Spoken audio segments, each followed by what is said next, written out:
Hey, how about you, everybody? Welcome into this week's edition of the Auburn Live Recruiting Show. I'm your host, Jeffrey Lee, Senior Recruiting Editor for Auburn Live on 3. And today is Wednesday, October the 4th, 2023. Auburn is coming off a huge weekend of recruiting.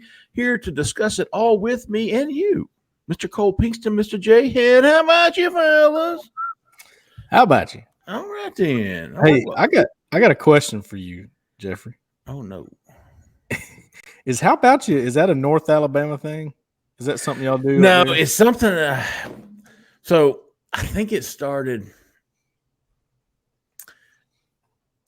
years ago, and it was hibachi, the hibachi grill. Well, hibachi. Right, yeah. That was a you and Jessica thing, right? It was. And I don't know. I think it was back on the rundown back in the day. Kind of started with it. So now all my secrets are out. Hibachi. There you go. Keith, I saw the show that Keith did with Cole, and so it just was missing from that. There was no, how about you, everybody? Yeah, right. O'Keefer. All right, we got a lot to discuss. This is a recruiting show. We will talk 100% recruiting when we do talk recruiting. Before we get started, want to let everybody know if you're looking for a house or to sell your house in or around Auburn, Opelika, Lee County. She is a 5-star realtor. Her name is Jessica Andress. She's with the Talents Group, folks. She can do it all. She can find you somewhere to buy. She can list your house and sell it. She goes above and beyond for her customers. And if you don't believe me, just try it. Then give me a call back. If you're not satisfied, I'll call you a liar. Give her a call, man. In Auburn, Opelika, Lee County, anywhere, give her a call. Jessica Andress, 334-704-4442. Tell her we sent you. All right, folks, we are coming off a huge recruiting weekend, a game that Auburn fell in the fourth quarter to number 1 Georgia, 27-20. But as we talked about on the call-in show on Sunday, it was about as good of a loss as you could hope for in terms of recruiting. These kids, there were dozens of them on campus. They were in the crowd. They were inside that stadium. They saw the atmosphere. They saw the environment. They saw how close Auburn is and was to beating the number 1 team in the country. We talked to several of those kids Saturday after the game. Cole and I did. Then we talked to a few more on Sunday morning. Auburn had 6 official visitors for the weekend. And, man, I made a big moves with several of these kids. Guys, I think the biggest moves were made. I think I'm going to say Favor Edwin. Yes, for Definitely. sure. Favor Edwin was blown away. He's a huge man. I mean, he looks 35 years old. He is a mammoth. He is an offensive tackle at Eagles Landing in McDonough, Georgia. And he's a little raw, but Auburn wants him. Alabama wants him. Clemson wants him. That ought to tell you enough right there. He came to Auburn and was absolutely blown away. I cannot imagine if signing day were tomorrow, he would sign anywhere but Auburn. Auburn's going to be tough to beat. He's going to take a visit to Clemson in November, I think November the 12th or the second weekend in November, and then he's going to have a decision. And right now I feel like Auburn is the clear favorite. Another guy, Cole, I think you talked to him, Jhead's JUCO DB. Yes. Oh, yeah. Laquan Robinson. Laquan, yeah. I'm a big fan of his. I think he's perfect for what Auburn's trying to do on defense. I'm with you. I'm just like you are on Favor Edwin there, Jeffrey. I would be shocked if he ended up somewhere other than Auburn. And same for Laquan. That's what I'm saying. I don't know if okay. I'm saying I would be shocked if Laquan ended up Okay. somewhere other than Auburn because again, the pitch, I think, is, hey, your family loves Auburn, dude. This is probably your place. Family still lives in Greenville, where you're from. Makes sense. Dad was there. Yeah, Dad's a big Auburn fan. And now that they're, I'm not going to say they weren't ever slow playing him, but it was maybe, let's see what we can get in the high school class because it's just better for your odds. Get a guy that has 3 to 4 years instead of a guy that has 2 or whatever he has. So that's just how you play it. But I mean, it's almost like getting a guy out of the portal. If you think he's good enough and he can help you immediately, and I think he can. I think Auburn staff has decided he can, so they're going to go for him. Jhead, you what were your takeaways from the weekend? And listen, we've got a lot of people to talk about here. Nye Carr was there, Ryan Williams was there, David Iziomime was there. The list goes on and on. What was your takeaway, Jhead, from Cole and I were there. We got to talk to these kids face to face, but and I'm sure you've talked to people as well. But your takeaways coming out of that weekend? Well, I think I said it on the call-in show. Recruiting is a broad term, right? And really it falls underneath the umbrella of talent acquisition. And underneath that, you have scouting and development. And then you have recruiting, right? And recruiting is presentation, it's hospitality, it's sales, it's relationship building, it's all of that. And that game epitomized what Auburn was trying to accomplish in recruiting with so many different levels of targets, not just the important 2024s and 2 of the names that we've already talked about. They have to be at the forefront, along with a guy by the name of Khalil House. Yep. I think if you're walking away from that weekend, those are 3 guys I would probably put predictions in for, should I have the ability to do so. But the 2025s, I mean, you saw him make a move with the 2025 quarterback, Antoine Hill out of South Georgia. Ryan Williams was there.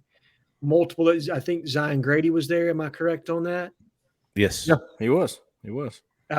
Several guys that you want in that class that you have an opportunity to make a move with, and you're showing them how close you are to the reigning national champion. You're not playing against Mississippi State here, and this is a slight or offense to Mississippi State. You went toe-to-toe with the number 1 team in the country, and whether they end up being the number 1 team or not is irrelevant. You still did it while they were ranked number 1, and it's against your bitter rival, man. If you're going to lose, especially in year 1, you want it to be a situation where you show, you know what, if I just had you, if I just had your skill set on the field, that's the difference in a win and a loss. And I assure you, as good a salesman as Hugh Freeze is and some of these assistant coaches on this staff, that is absolutely words that were said to them, followed by, what's your NIL price tag? No, I'm joking. No, you're right, though. There's a little bit of that going on, just a little bit. Yeah, a little salary cap management there. But you're right, though, Jhead. I mean, Hugh Freeze has even been setting up for this moment, too. Again, go back. I just want to let you Auburn fans know we're not where we want to be from a talent standpoint yet. So now he can go, hey, 4th quarter, we couldn't finish the job. You understand what we're saying? That's what we've been saying. And I think Jeffrey started it, and you and I have both championed the same thing, that Hugh Freeze was going to use this season as a recruiting pitch all the way through. It is his platform to recruits. And you're right, Cole, he's been setting the bait on that one for a while now. We're not where A&M and Georgia and Alabama are right now. We're going to get there, and we're going to get there quick. Now he's showing those recruits, hey, I wasn't quite there, but you see what I did without you. What can I do with you? Yep. Some of the other top recruits in Auburn, man, there were some surprises as well. These are some of the guys that off the top of my head I can remember. We talked about Favor Edwin. We talked about Laquan Robinson and Khalil House, big one there. Jeremiah Beeman, the Alabama commitment, was there on an official visit. Zaquan Patterson, the Miami commitment, was there on an unofficial visit. KJ Bolden was there on an official visit. David Iziomime, LJ McCray. Yes. And then the surprise, I think, for all of us, big dog Jamon Waller. And sliding in. Those are the 2024s. And I kind of throw in Ryan Williams there because after Sunday I had a talk with some folks who would know a lot more than all of us.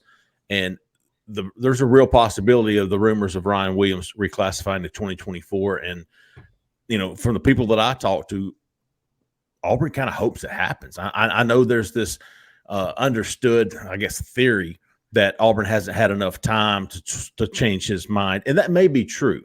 Mm-hmm. But by the time December gets here, I think, as Jay had said, this season right here, you're going to know one way or the other. And if Auburn can get Ryan Williams in this year, I think the plea for help, immediate help, is more relevant in the 2024 class than it is the 2025 class, because you're talking about bringing in Perry Thompson, potentially Cam Coleman, Malcolm Simmons, Bryce Kane. So now you've got a huge wide receiver class, and you're trying to add on 2025. Anyways, I guess that was my argument for getting him in the 2020. Either way, Auburn wants him now because they need him now. And so I don't think that this theory of if he reclassifies, it's done to Bama is as legitimate as it sounds. I mean, I can make a case for it as well. Okay. Hey, look, man, and I think one other thing, you already have a quarterback in this class. You're not fishing for a quarterback in the 2025 class to build around. You can sell him Walker White now. Like, hey, this is who's going to get you the football. So you don't have to worry about that piece of the puzzle. 2, you're a little unsure of where you sit with some of your outside targets right now. Cam Coleman, I just saw a crystal ball today for Nikar going to Miami. Your dad is a legacy to Auburn. Okay. If there ever was a pitch, we need you. We've got a spot for you. You can be a difference maker for us next year. To me, that's, if you're going to make a move, now's the time. And the immediate future of the two programs, I mean, think about where Alabama's going to be in 3 years. Think about where projection. Yeah. Who's going to be the head coach of Alabama in 3 years? Who knows? If I had $20 to bet, I would say it's not going to be Nick Saban. I'd take that bet. There's a chance, right? Definitely a chance. And regardless, Alabama is not the Alabama that we've seen. I say that. God, what an idiot. What a dumb thing to say. I just changed it. I still think they win the Keep West. your mouth shut. I still think they win the West. Either way, Auburn's trajectory, proven Saturday, is on the up, right? Yes. Yeah. So you've got this. You're guaranteed almost an upward trajectory at a program. You're guaranteed that Hugh Freeze, you're going to be under the same head coach. You're guaranteed that there is going to be an uptick in this program's success. Yeah. Success, branding, everything's on the rise right now, right? Right. It's a very new and different chapter at Auburn where everything is aligned, everything is together, and you're seeing the proof of that on the field in the way that these kids are fighting and competing for the head coach that's currently in that position. So I'm with you, man. I mean, I don't know if we can flip him or not. I have no clue. Yeah, me neither. I haven't pulsed in with anybody down there at Sarah Land that would be able to tell me, hey, that's happening. But to me, it is ideal timing. If he is going to reclassify and he's potentially going to sign in December, and my guess is he'd probably be a late signee. I think he'd be a February signee as opposed to December. Yeah. Because he may not be able to reclassify by then. Is that right? It's not. I don't even think it's the reclassifying part of it. He may just take his time because he's graduating early. Why do you need to sign in December? You're not going to be able to enroll in December. Yeah. Or January. So maybe he takes his time and Auburn can have an opportunity to get him back on campus then. So we'll see. But I'm intrigued, Jeffrey. I'm going to ask around on that to see what I can find out. I am intrigued. I think we're all intrigued about that. You mentioned his dad. His dad, Ryan, came in Saturday, watched the game, was decked out in Auburn gear. And I've mentioned this a couple of times, but during the interview, he had to correct himself and say Auburn instead of we, because he was saying Auburn almost won, stuff like that. Mm-hmm. Yeah, his father comes in Sunday. Ryan spends the night, by the way. Ryan spends the night in Auburn, comes in Sunday, spends all day or most of the day Sunday. His dad's there. No, his dad came in late Saturday. Either way, they were both in town overnight. They met with the coaches on Sunday. KJ Lacy was there with him, the Texas commitment, the 2025 quarterback. So certainly, again, there's some hope, there's some confidence at Auburn that this deal can get done, and that could do it in the 2024 class would not be a problem for Auburn. That's actually something that they hope they can get done. Cole, I wanted to ask you about Khalil House. You talked to him. I did not. I read the story. What was your feel from him? The feel from him is that Well, I've kind of talked with him on and off before he visited, and he told me he was gonna visit. He didn't tell me when. He said, "Yeah, I'm working on something. I want to get back down there for sure." He shows up for the Georgia game. Seems like a good game to visit for. I don't read too much into that because I know he's going to at some point. We kind of knew that anyway. Even when he committed to Stanford, it didn't feel like, that was over unless Auburn wanted it to be. At least that's how I took it. If Auburn wanted it to be over, I felt like it'd be over. If Auburn decided they were going to continue to push for him, it's not going to be over. And that's what it is right now. It's not over. Auburn's in this, and I think Auburn could flip him. I actually think he's the most achievable flip target right now. Yep. On my top 5 list that I'm going to post later today, he is number 1 on my list of most likely flips. Okay. And I'm moving that percentage up. I mean, we're getting close to a prediction here, which I think I might already have an Auburn prediction in for him. I can't remember if we changed it because we you know what? We did. We both changed it. Stanford. We did. We got word. Okay. I tell you what, let's do because there's about 5 or 6 other guys I'd like us to spend 3 or 4 minutes each on, but I'm guessing that they're going to be included in our questions from the corner. Let's hit the questions from the corner, and if we don't touch on any of these 5 or 6 guys like Jeremiah, Meeman, Zaquan, KJ, Jamonte, Davey, Isiome, and LJ, we'll come back to them. First question, Jeffrey. Look at you. See? All right, Eli Double I. Latest intel on Jamon Waller, and does Florida's poor play on the field impact his recruitment? Does anybody have anything they would like to say there, Cole? Yes. It does, yeah. I'm going to go back to Jhead here with proof of concept. Here's one part of proof of concept that maybe we haven't fully brought home. I think there's a stability part here that you got to remember. Proof of concept leads to coaching stability, and that's a huge thing for a lot of these kids. Are the coaching staff that you're currently being recruited by, are they going to be there? All right. If Florida drops the game to Vandy this week, probably not going to happen. But if they do, I mean, it's going to be bad. It's going to be bad, And they got Vandy and South Carolina, 2 winnable games for Florida, in my opinion. But they're also losable if you really look into it. Is Vandy capable of beating Florida? I don't think Vandy is. I wouldn't put money on it at all. South Carolina very much is, especially in Columbia. Oh, yeah. Since Billy's been at Florida, they've been very poorly coached on the road when they played. I mean, they just have not looked good at all. And look at this season. Utah was on the road. They looked terrible in that game. Kentucky, absolutely lethargic. Yeah. You got to go to South Carolina. Their good games have been at home. The problem is their tougher, more difficult teams that they're going to play on their schedule are all on the road. They've got Florida State on the road, LSU on the road. Several others. Who else is there? Several others on the road on that schedule. I honestly believe 5 and 7 is what they're looking at this year. Well, and if they go 5 and 7 in year 2, I'm not just talking about Auburn negatively recruiting these kids. I'm talking about everybody that's in on them is going to be, hey, man, your coach ain't going to be there in a year. You may need to look around. Well, the key word of your, famous phrase now, Jhead, is proof. Yes. How many people operate? I mean, just think about it. How many people operate without needing proof? There's not many. They just go in with blind faith. Hey, I'm good. Whatever you say, I'm in. Parents don't operate that way. Mm-mm. Okay? I mean, husbands do. You watched Auburn struggle and struggle and struggle.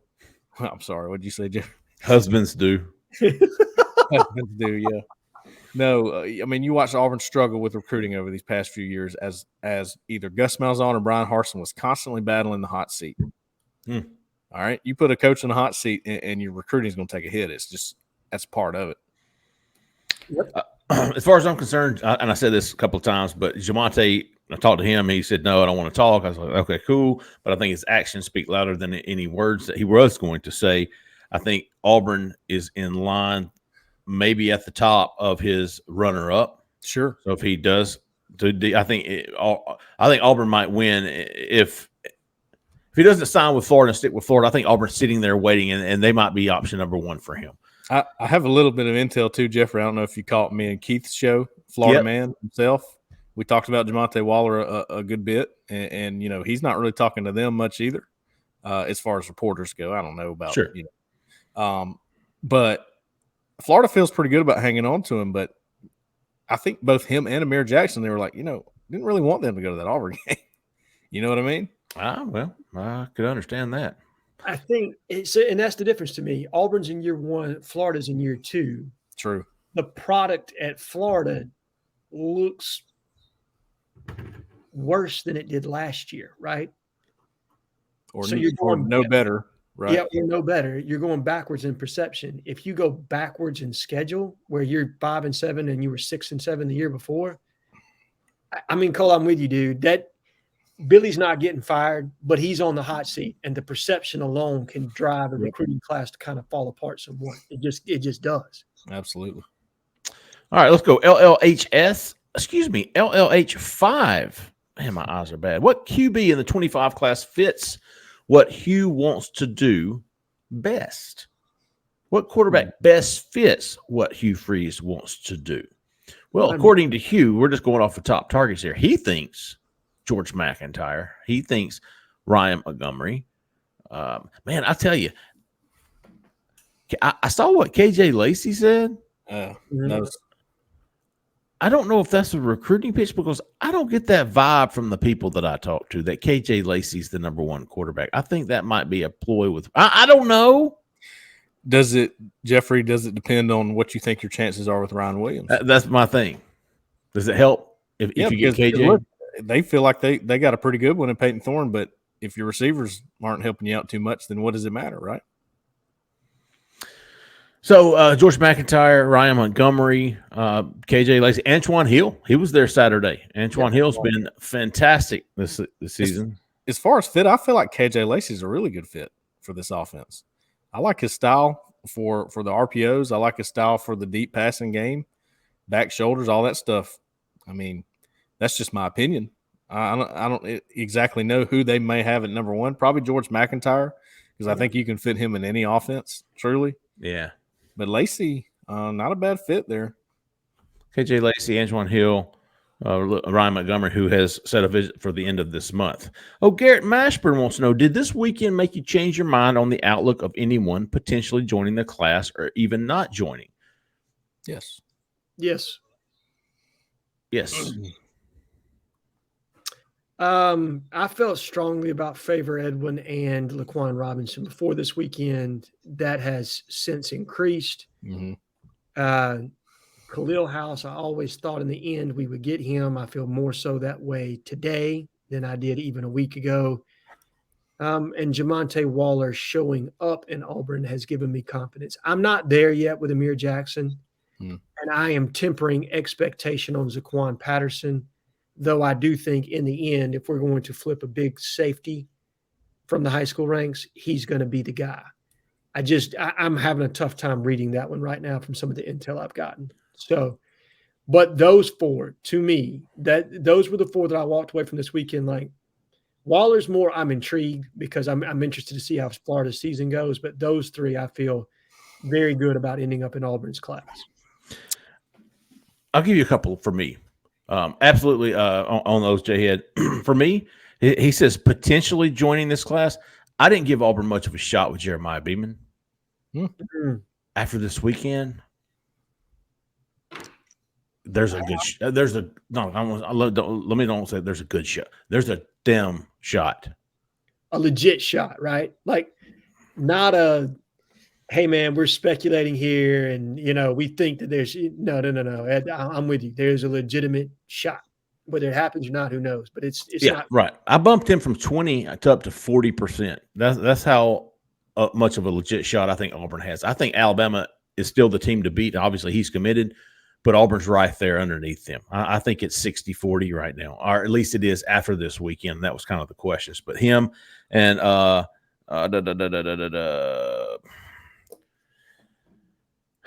another kid, Easy Omume. I know what he's saying, man. I know what he's saying, but I also know what he's not saying. And probably, I think I've got him at 35%, and that's probably about right. But but he obviously, potential, absolutely. Oh wait, Fruby Sips.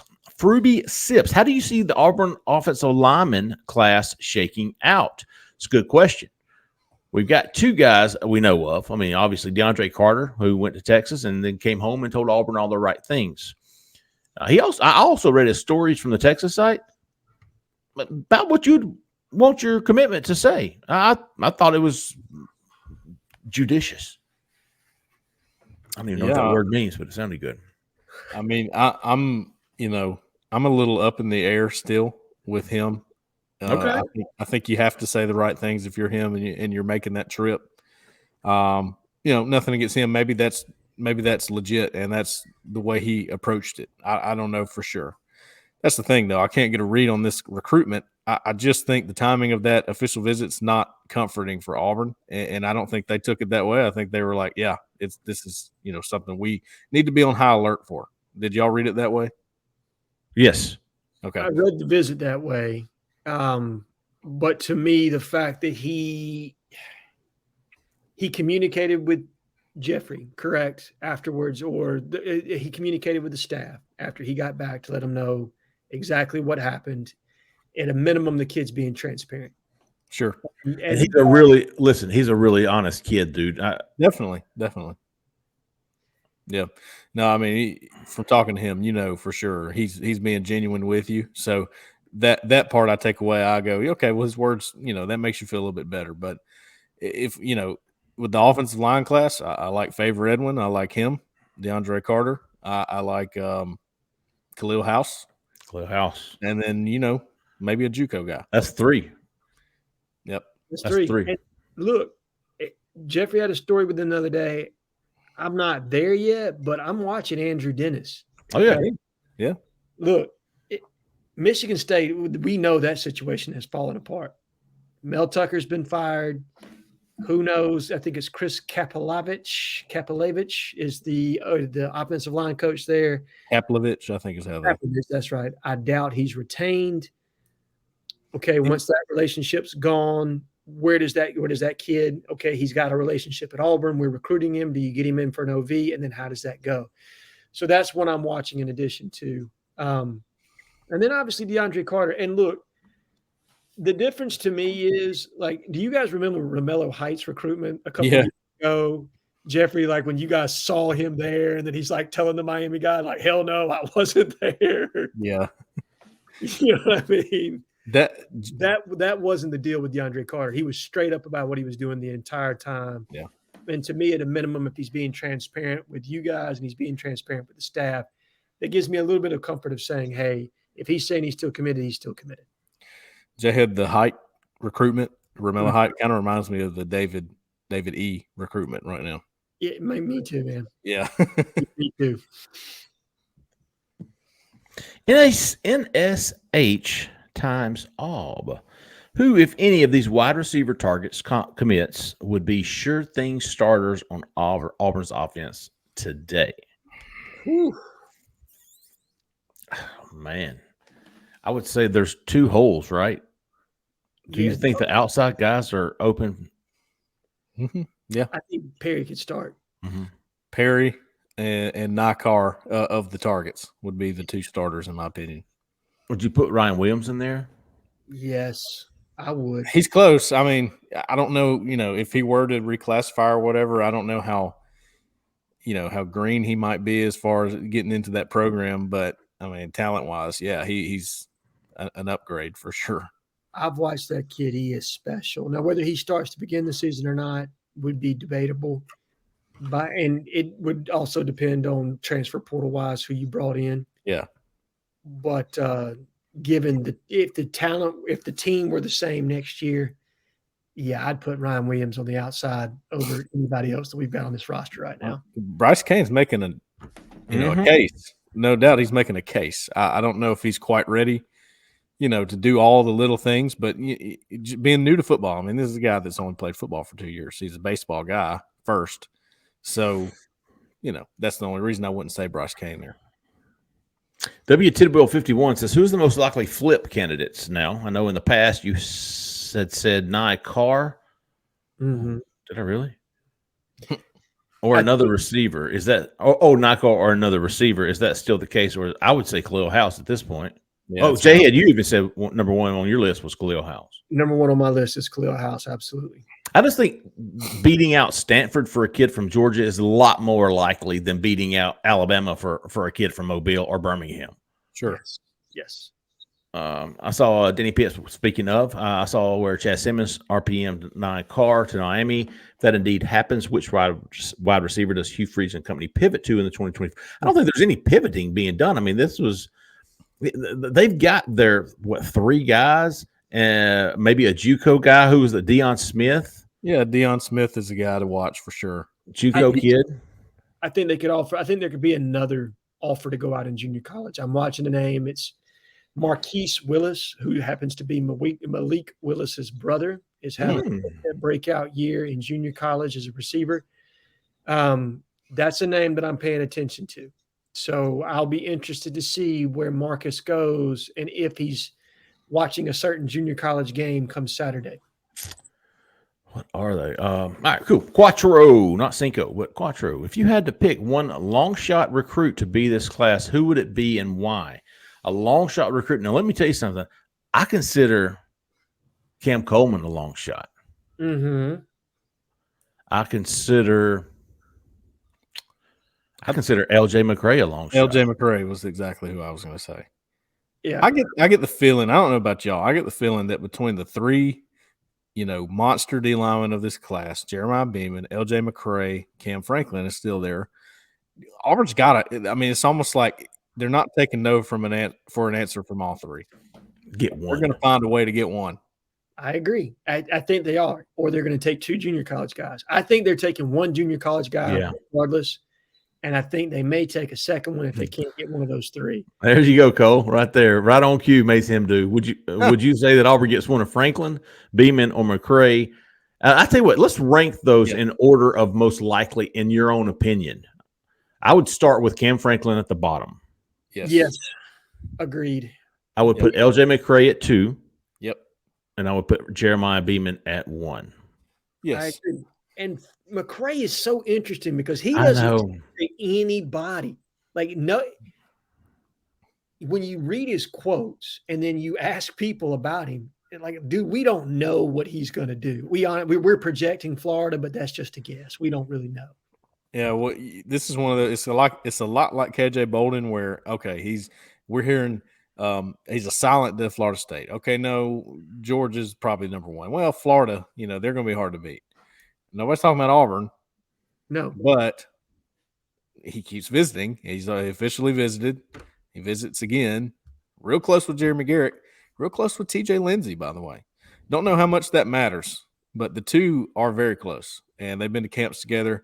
Keldrick Falk also, went to camps with this guy too. So he's got some connections, and that's good enough to make me pay attention. You know what I mean? So this one reminds me, obviously, you remember Freeze's first class at Ole Miss, right?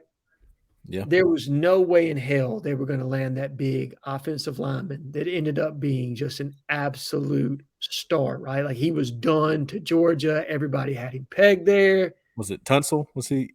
Jeremy Tunsil. No. And then all of a sudden, when it comes National Signing Day, guess who landed him? Ole Miss. This is one of those deals where I feel like Auburn may be in this more than some think. I can't prove that. I don't know that. That is just gut. Like, yeah, I think we're a little bit more in there than some people are giving us credit for. Yeah, I might could buy in that with you. Ooh, I got one for this one. Jhead. Who is a prospect on Auburn's radar that is a hidden gem, quote unquote, that we don't have a lot of information on? We should pay attention to, similar to Tyler Scott last cycle. Jhead. Antonio White Williams. Write it down. Watch that name. I know Auburn is watching him, and I know they're keeping that one warm. Who's this? Antonio White. Oh, yeah. He was there Saturday. Right. Great pick. Watch that one. That's the one. Look, there is a guy every year, right, that we kind of slow play. They really want to be at Auburn, and then all of a sudden they get that offer and they're in, right? Yeah. To me, he's that kid in this class. Probably need to check in with him. I'm going to put him on my list to check in. Oh, Zach in the back. Come to the front. Hey. That's cheating, Zach. Wide receiver is the focus in the 2024 class, but projecting ahead, what is the most important positional unit for the 2025 class? Fantastic. I would say linebacker and wide receiver. I think we've talked about that, both sides of the ball.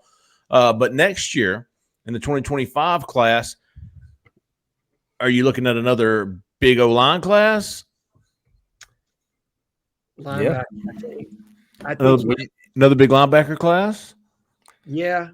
All right, so it really depends on who turns pro this year or leaves the team, right? Because you've got Eugene Asante, who could come back. He could turn pro. You've got Cam Riley, could come back, could leave to the transfer portal. Wesley Steiner could come back, could go to the transfer portal. Austin Keys is out of eligibility. So that's 4 guys off the top right there, contingent on when they go, could dictate what happens in Auburn's linebacker recruiting board. I think linebacker is going to be massive next year. I got a theory here. I think we're going to see a lot of wide receivers leave the portal. I think we talked about that the other night. Yeah. If you weren't recruited by Hugh Freeze, sans Camden Brown, you're not playing, you're probably looking for another place to go. And that's just, again, a theory. So it might be what you've got this young big class of wide receivers coming in, and you're going to have to bring them up, do the same in 2025. We'll see how it plays out. Yeah. But are you counting Jack linebacker in there with linebackers, Jhead? I am not, but you should, because Seams runs out of eligibility, and he's got 1 more year left. We know Ron Roberts and Josh Aldridge sort of recruit that position, from what we can tell. So, if you're talking about which coach is having to fill their room the most, it might be linebacker. D-line, too. D-line's going to have some in and out going on. I feel like the lines are going to be a big need every year. They should be, right? Yeah. Oh, yeah, you have to every year. It's almost understood. You don't even go there because it's like, you have to. Yeah. Speaking of that, by the way, an earlier question, Jordan Crawford is one that I'm watching, too. As possibly joining the class in the near future. Okay.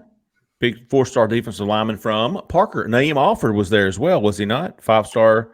I don't know if he came with him this time. See, Jordan has been to several events by himself. Okay. He keeps coming back to Auburn, and that's what tells me like something's up there. Okay. I mean, he really, The notorious AUB, Big E. Should Auburn's recruiting strategy be to break the bank, overpay the first couple of years under Hugh until we get our numbers back to normal? Such a good question. It's really a good question. It's because I'm so torn on the answer to that question. The reason why is because we know for a fact now that Hugh Freeze values proof of concept. Why? He went to the portal and spent a lot of money there, supposedly, right? Allegedly. Put his resources into the portal is what I'm trying to say. There you go. So that means proof of concept. That means, hey, I got to win right now. If I want a chance to get some recruits that I want to get, got to win right now. At least show that I can win, right? Prove I can win. Jhead, go ahead. I've got one too. I'm with you, Cole. Should they break the bank? Now, that depends to me. Are we talking about just high school, or are we talking about combination of break the bank, including transfer portal for just high school? Just high school. I think you have to. I think you have to leverage everything you've got into this first and second class. Whatever you've got, whatever assets you have, you need to leverage those now, because we have reached a state in college football, which has always been an emotional sport, with people that are invested in it the way they are in NIL now, where they want to see ROI, return on investment, and they don't want to wait for a rebuild, right? Right.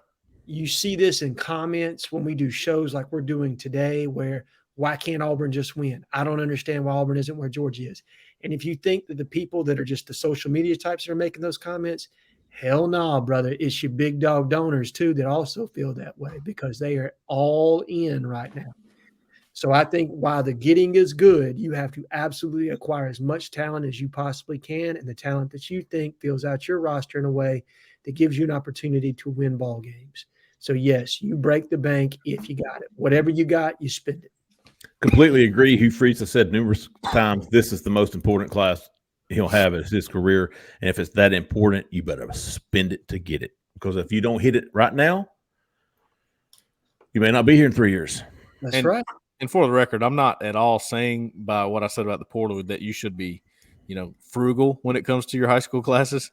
All I'm saying is, there is a balance there that you got to figure out where it's like a percentage. Do you go 60-40 high school and portal? Do you go 70-30? I haven't figured out what he's doing quite yet, but it looks like it's, we're going to use our last dollar to try to get there. We're going to do whatever we got to do, man. If it's portal, high school, doesn't matter. We're going to make it happen. I get the feeling, and you guys tell me if I'm wrong, they're just worried about players they declare impact players. And that doesn't matter if it's high school, junior college, or portal. If they think they're an impact guy, they're all in. If they think they're just a mid-level guy. Program guy. Yeah.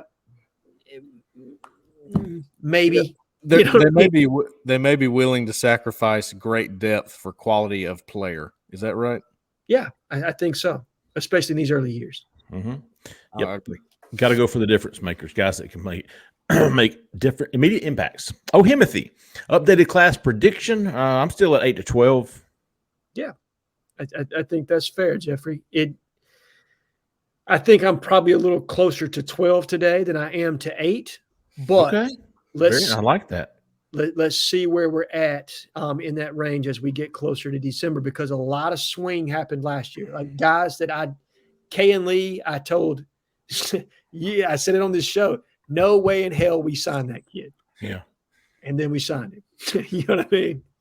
I can't remember. What were we all saying about Keldrick Falk around this time last year?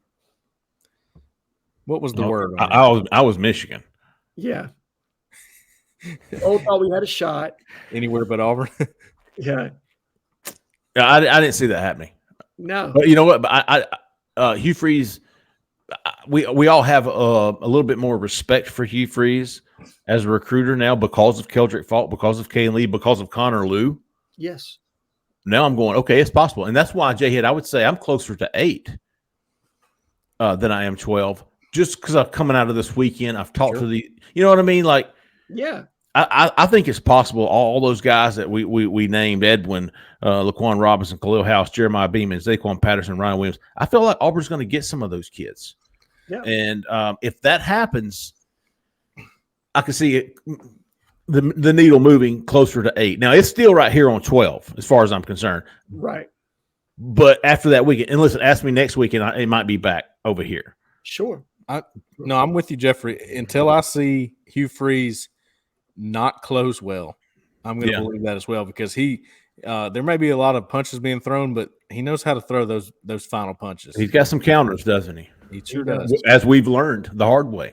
Yeah. Ward Dan Eagle, if he had to, because of injuries, transfers, or everyone else simply failing hard, could Walker White lead us to an 8-win record next year? That's so hard to say, man. The first thing that popped in my head was, I don't have any idea.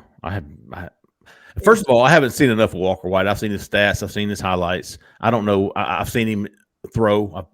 I've caught some of his passes. I know he's got a great arm. I've dropped some of his passes, I should say. There you go. But, I mean, who knows what the offensive line is going to, is the offensive line returning? Or does he have Perry Thompson and Cam Coleman on the outside? Does he have Ryan Williams on?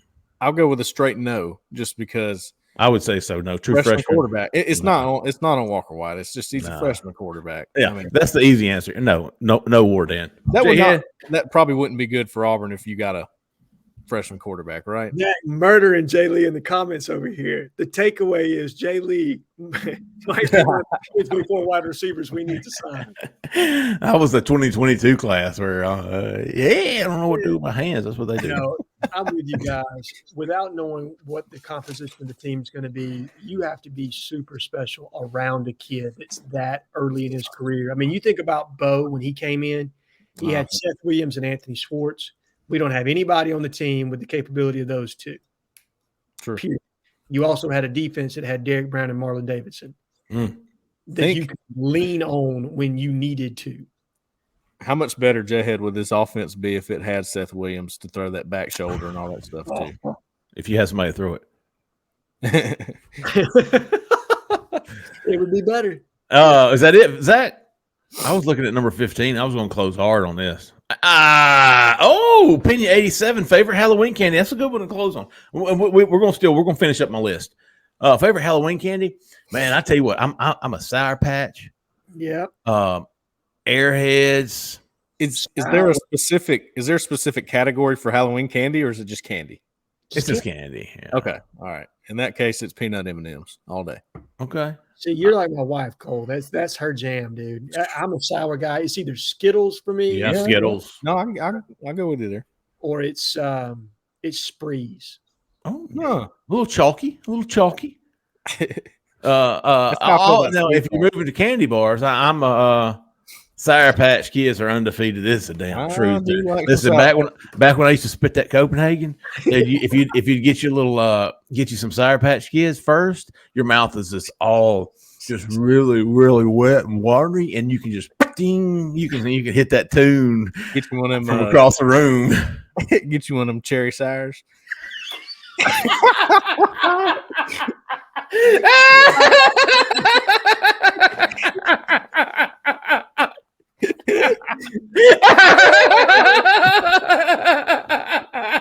Oh boy.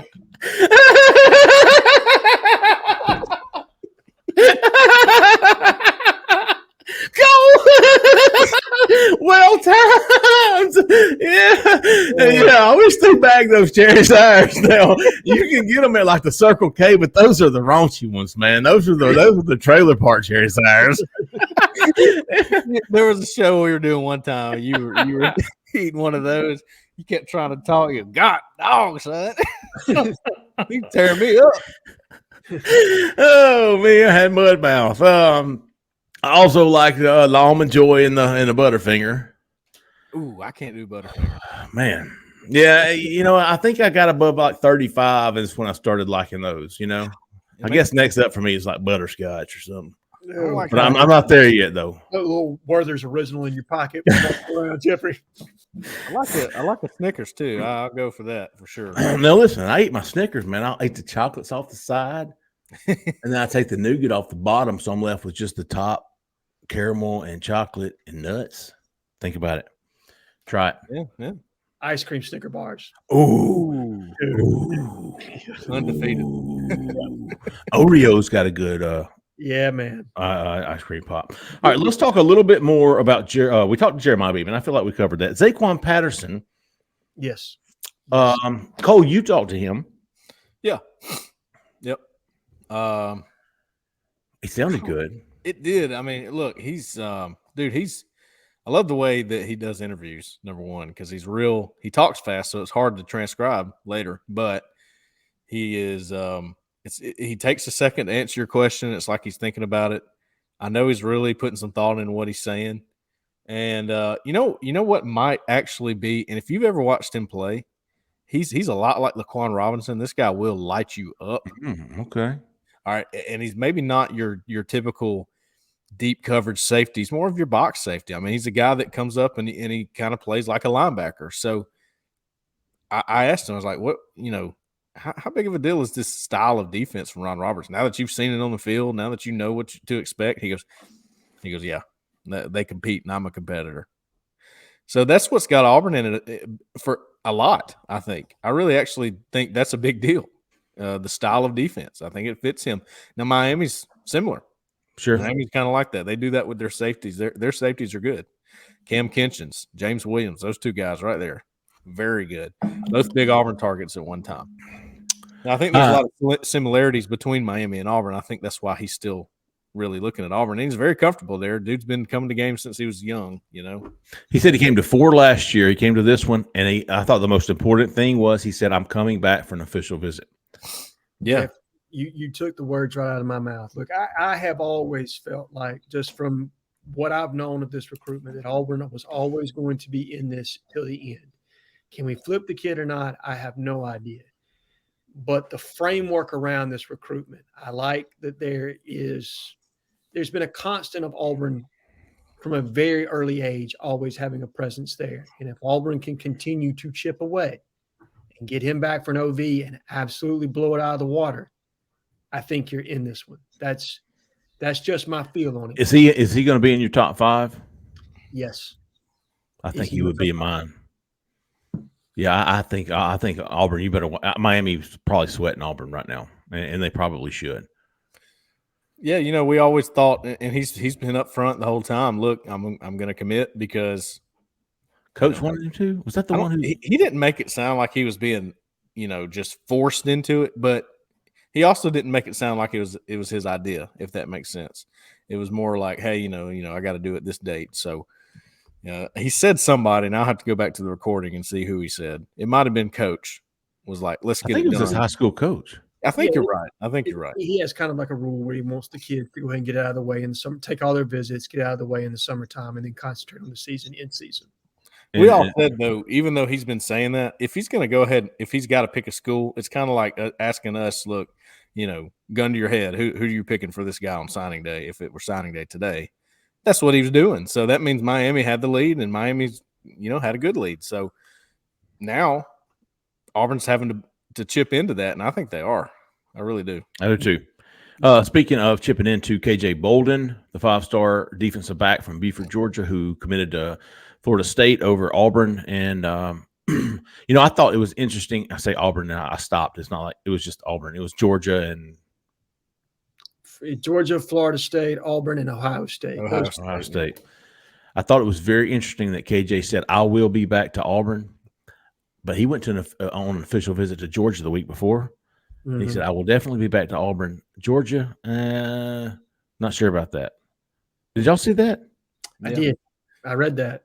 I wasn't sure how it actually was sounded. Yeah. It was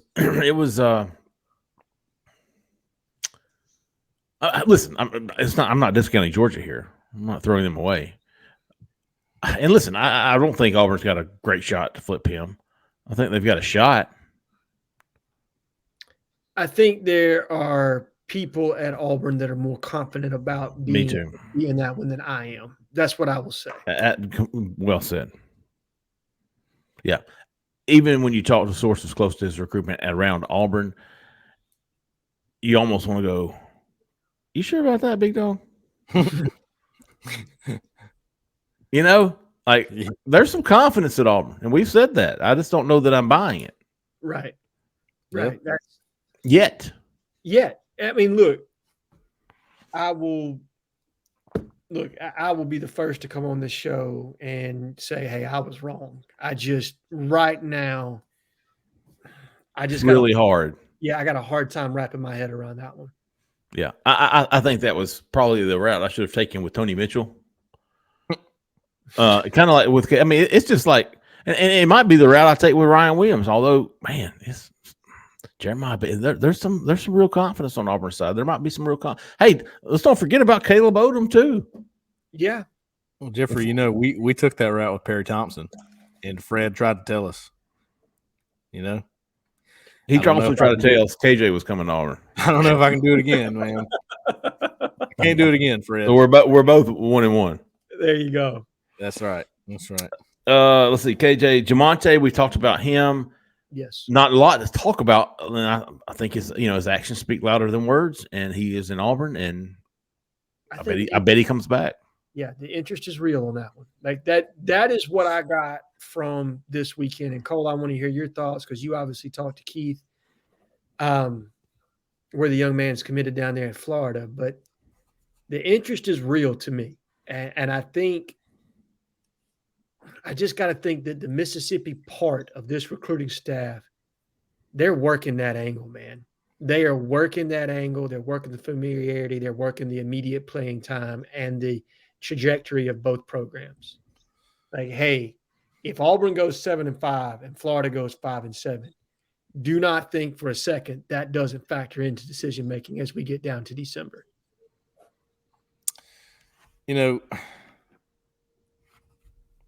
With Amir Jackson, man, you got to think it's not so much how many yards Rivaldo Fairweather has or how many touchdowns he has, are you targeting that guy? Mhm. And Auburn, eight targets. Auburn's targeting him. Yeah, 8 targets.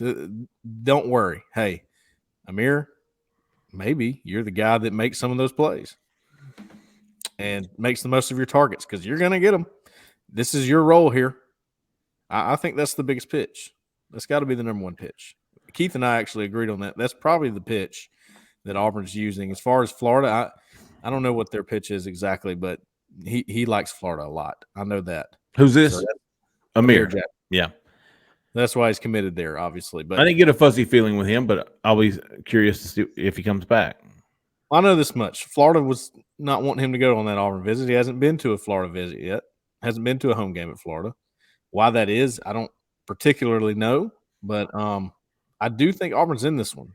I really do. Me too. You got to think there's a role for this class for his type of player, which is him, Caleb Odom, Roger Saleh-Ponga. Mm-hmm.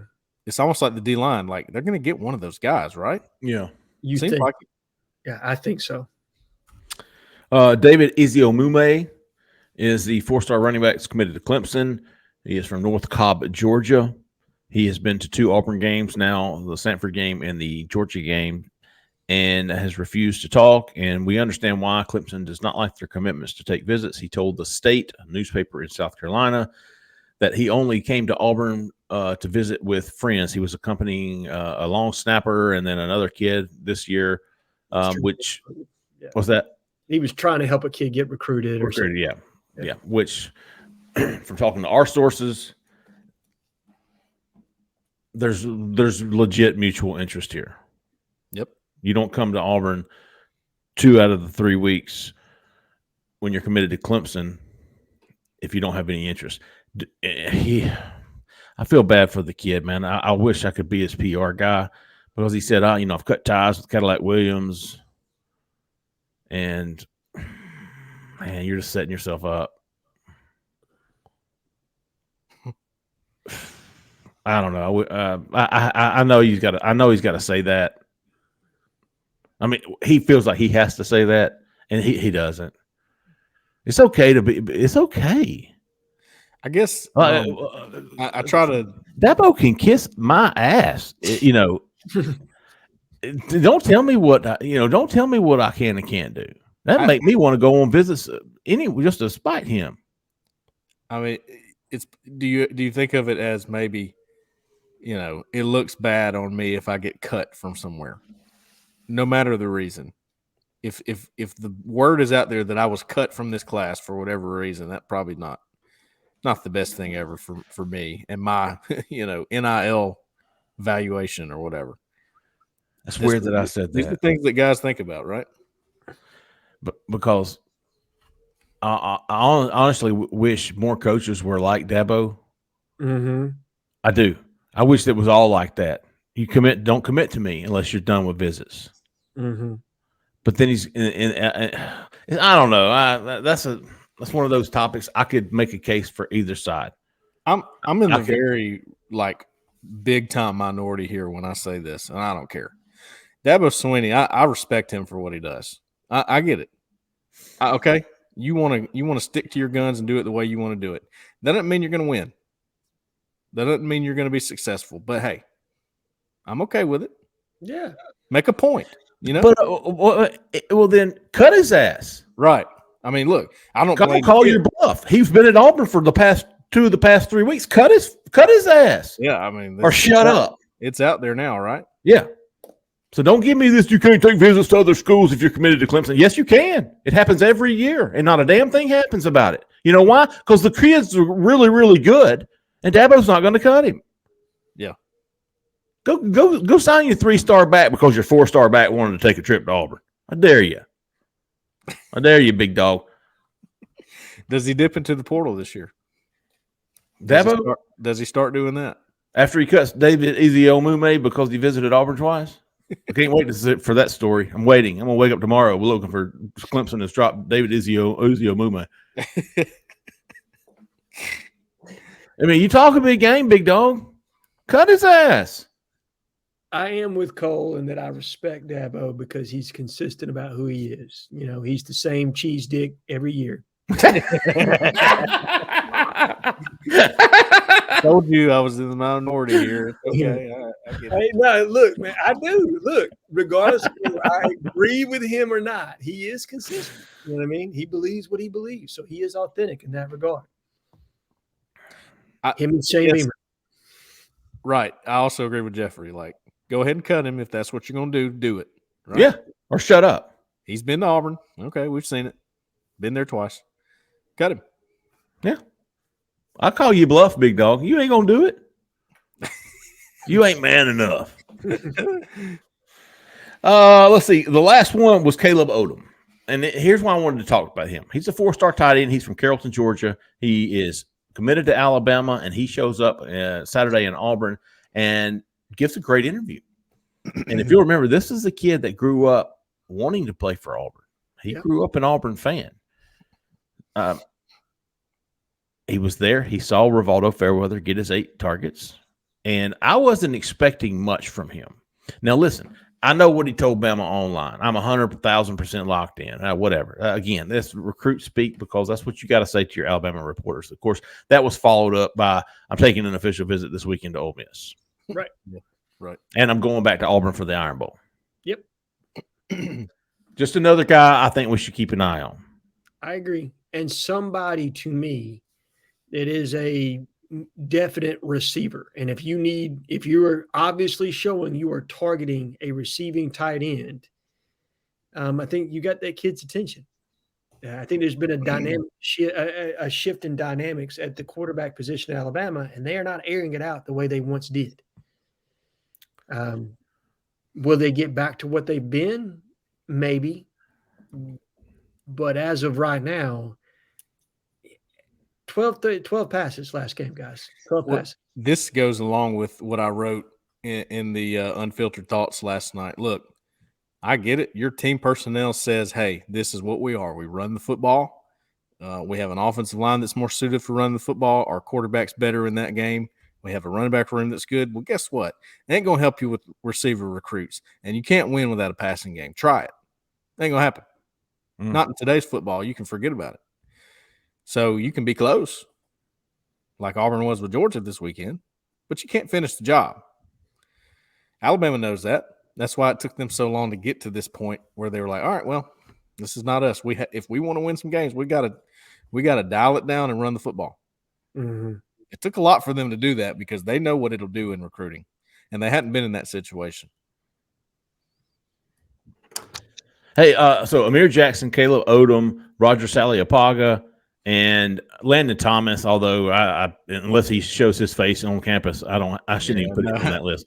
He was standing next to us when I was interviewing Nikar after the game, doing so Landon Thomas was there?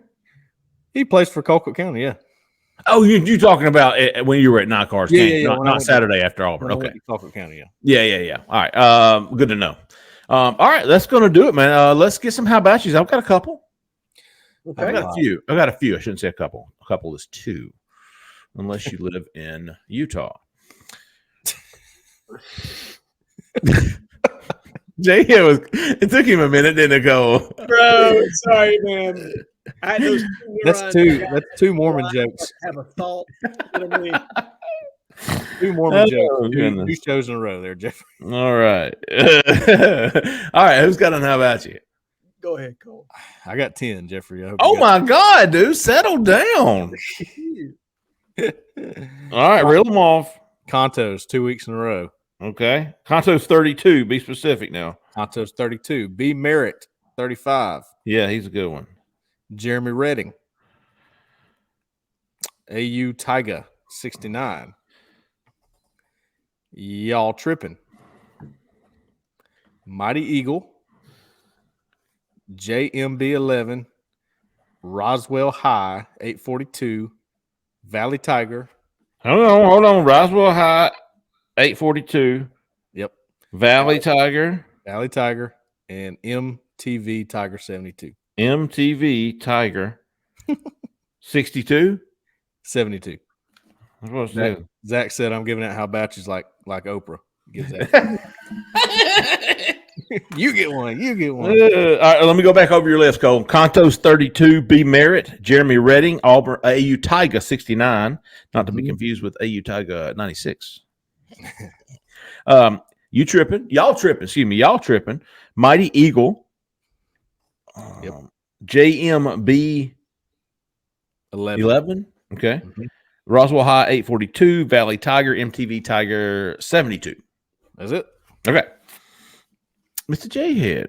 Yeah, I'm going to go with Mandingo Warrior, as well as Small Fox, and our very own Justin Hokanson for his well-sourced report on the apparel deal. It was fantastic, wasn't it? It really was. You've had a lot of people that have asked questions. I thought that Justin put a fantastic piece together there. It was really good. Hats off to him on that one. Absolutely. I'm going to do a ×2 for Hoke there. That was fantastic. I thought that was one of his better pieces. Than he had some good pieces. That was one of the more interesting and well-sourced stories that he has done. That was a great one. How about you to C. Richie 8? How about you to J. Smith 5187? How about you to Uncle Rico? Yeah. How about you to Army AU 84, whose nephew, I believe, is a starting pitcher tonight for the Tampa Bay Blue Rays? Did y'all see that post? I did not. Dang, I hope I got that right. I believe it did. Are they in the playoffs? The Tampa Bay Devil Rays? Yeah. Yeah, I think so. Well, I don't pay attention to MLB, man. Me neither. That's why I'm saying, is it right? Anyways, you know what I'm talking about, Army AU 84. Congratulations on that. How about you to the notorious AUB for the best question of the day, as far as I'm concerned? Yes. Do we spend it all? And how about you to Kent and Chris from Ocala? Was sitting in the hotel early Sunday morning waiting on the basketball visitors to leave. By the way, basketball visitors were great, but none of them are in a hurry. They're 2025 guys. If you want about all that out there is what we wrote on the site. But anyways, I'm sitting there and this guy walks by and he's like, "Hey man, you Jay Lee? Yeah, man. All right. Oh man, I'm a big subscriber to your site. I love all the shows. I was like, oh man, cool. I'm a big fan of your, whatever. Like, and then Christian walks over and he goes, "Oh my God, is that Christian Cabute? Oh my God, I'm a big fan of your site, man. Hey, are you with Rivals? Hey man, I'm a big fan of your site." I went from feeling this big to this big. But Kent Camp, man, he was a good dude. We talked to him for a while. His buddy Chris, I think they coached Caleb Johnson and Garner Langlow, or Chris did. Oh, so they're down at Trinity Christian. Yes. Good dudes, man. We talked to them. I want to give them a big how about you? All right, that'll do it for today's show. Jhead, do you have something else? Okay. We will be back Friday with the Modcast. We'll be back Sunday night. Even though it's a bye week, we'll be talking and taking calls on the call-in show at 6:30 p.m. Central Time. If you get a chance real quick, man, y'all like and subscribe to our YouTube channel. Hit those notifications so you'll know when all the videos get uploaded. One more time, if you're in Auburn or Opelika, Lee County, looking to buy or sell a home, give her a call. Jessica Andress with the Talents Group, 334-5-star. 334-704-4442. Give her a call. Tell her we sent you. That's going to do it today, folks. We appreciate everybody listening. We appreciate everybody watching. For Cole Pinkston, for Jhead, for Zach in the back, I'm Jeffrey Lee. Y'all stay out of that left lane. See ya.